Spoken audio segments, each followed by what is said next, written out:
Hello guys, welcome to new video. कैसे हैं आप सब? राधे राधे। हर कोई किसी ना किसी चीज़ से इन्फ्लुएंस होता है। आप भी होते होंगे, मैं भी होता हूँ, हर कोई होता है।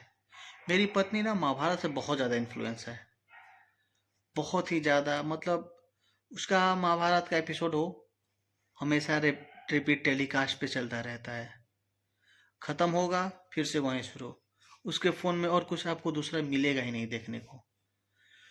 अब पता नहीं उसके दिमाग में क्या चल रहा है, क्या नहीं चल रहा है, आखिर क्या सीखती है। मैं भी देखता हूँ, आप भी देखते होंगे। लेकिन क्योंकि हर कोई इन्फ्लुएंस हो जाता है महाभारत से। कुछ चीज़ें हैं, कुछ कैरेक्टर है, हर किसी को अच्छे लग जाते हैं। उसका क्या लगता है मुझे नहीं पता चलता है। और वो बताते भी नहीं है कि आखिर क्या उसको सही लगा। बस उसको अच्छा लगता है, वो देखती है। तो आइए, आप भी सुन। क्या हो तू? समय। यस। वक्त के साथ सब कुछ ठीक हो जाता है। मैं और समय ये हूँ। कौन बोला? ये महाभारत का स्टार्टिंग पॉइंट है। ये तो पुराने वाले महाभारत में हुआ था। ये पुराने वाले महाभारत का ही बोल रही हूँ मैं। वो इसीलिए बोला मैं समय हूँ। मैं सब ठीक कर सकती हूँ।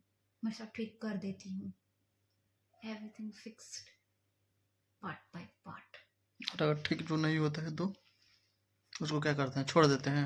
नहीं, हाँ। उसको बार बार जब तक ठीक ना हो, बार बार उखाड़ो, बार बार उधेड़ो, बार बार उधेड़ो, बार बार उधेड़ते रहो, उधेड़ते रहो, उधेड़ते रहो। वो घेरते रहो का मतलब कि खोलते रहो। यस, उसको निचोड़ते रहो, निचोड़ते रहो, निचोड़ते रहो, निचोड़ते रहो, निचोड़ते रहो, निचोड़ते रहो।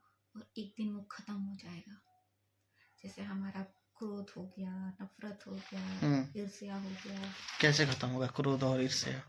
ईर्ष्या मतलब जेलसी, यही ना?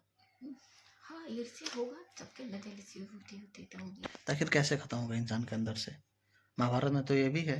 क्या? इसके बारे में है ना? क्या है? पूछिए। क्रोध और ईर्ष्या की वजह से सब कुछ खराब हुआ। लालच। सिर्फ लालच की वजह से खराब हुआ। इसमें यही कहा गया कि किसी के हक का मार के नहीं खाना चाहिए। कहते हैं ना कि जब दुर्योधन किसी का हक, सॉरी, दुर्योधन का नाम सुयोधन भी है, बट हम लोग दुर्योधन ही नाम जानते हैं। तो जब दुर्योधन के डाइजेस्टिव सिस्टम में इतनी ताकत नहीं जो दूसरे का हक खा के पचा लिया, तो फिर हमारे जैसे इंसान क्या किसी का हक खा के पचाएंगे? लेकिन हो तो वही रहा है। नहीं पचा सकते हैं। तो ये कलयुग है ना, यहाँ होता नहीं, है। उस टाइम लगा था, मतलब ये 13 वर्ष हो गए। और जो वो बचपन से 10 वर्ष रहे जंगल में, पैदा हुए जंगल में, जंगल नहीं कह सकते हैं, क्या बोलूँगी, हाँ जंगल ही बोलूँगी। बनवास हुआ, हाँ, हम समझ लो उन लोगों को। वो पैदा हुए 13 वर्ष लगे थे उस कलयुग में। तो हम गलत का मतलब बोलिए कि एज इतना लंबा है, 23 वर्ष 30 वर्ष तक। क्योंकि पाप इतनी जल्दी नहीं भरता।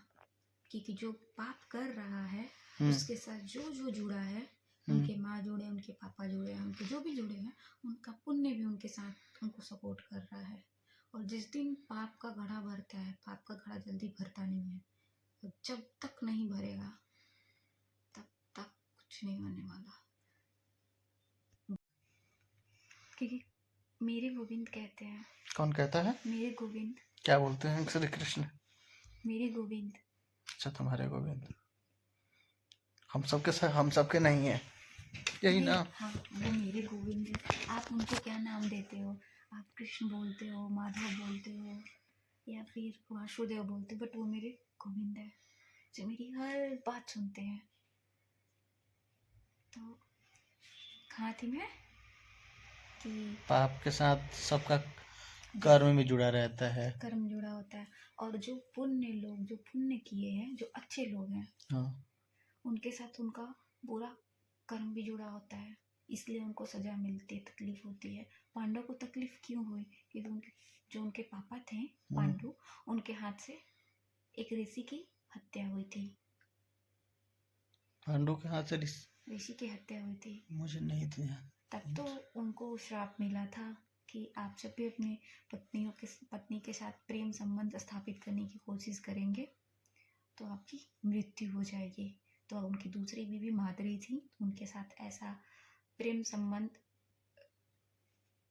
प्रेम संबंध स्थापित करने तो के किसी लिए को देखे थे तब ना, हत्या हुई थी, हत्या कर दिए थे। किसी को देखे हो थे शायद हाँ, प्रेम संबंध करते हुए। नहीं, जो ऋषि थे, हाँ, ऋषि का नाम दिमाग से निकल रहा है मेरे, वो हिरण के रूप में दोनों, मतलब जैसे ऋषि और ऋषि की पत्नी थी, दोनों हिरण के रूप में अपना रूप बदल के दोनों अपना संबंध स्थापित कर रहे थे। हाँ, तो इन्होंने उन पे बाण चला दिया, तो वो उस टाइम वो दोनों उसी टाइम मर गए। उसी टाइम उस ऋषि ने उनको श्राप दिया था कि आप अगर पत्नी के साथ संबंध स्थापित करोगे, अब तुम इच्छा भी करोगे तो आप तुम्हारी मृत्यु वहीं हो जाएगी। तो कहने का मतलब बस यही है, मेरे गोविंद कहते हैं, मैं नहीं कहती हूँ, कि जो अधर्म कर रहा है उसको अधर्म करने दो, करने दो। वो तब तक अधर्म करेगा जब तक उसकी बुद्धि पूरी तरीके से भ्रष्ट ना हो जाए।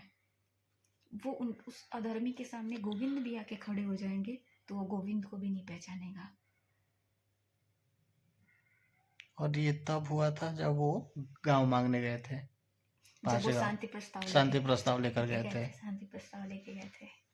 चलो अच्छी बात है। तो यही कहते हैं कि लालच, ईर्ष्या,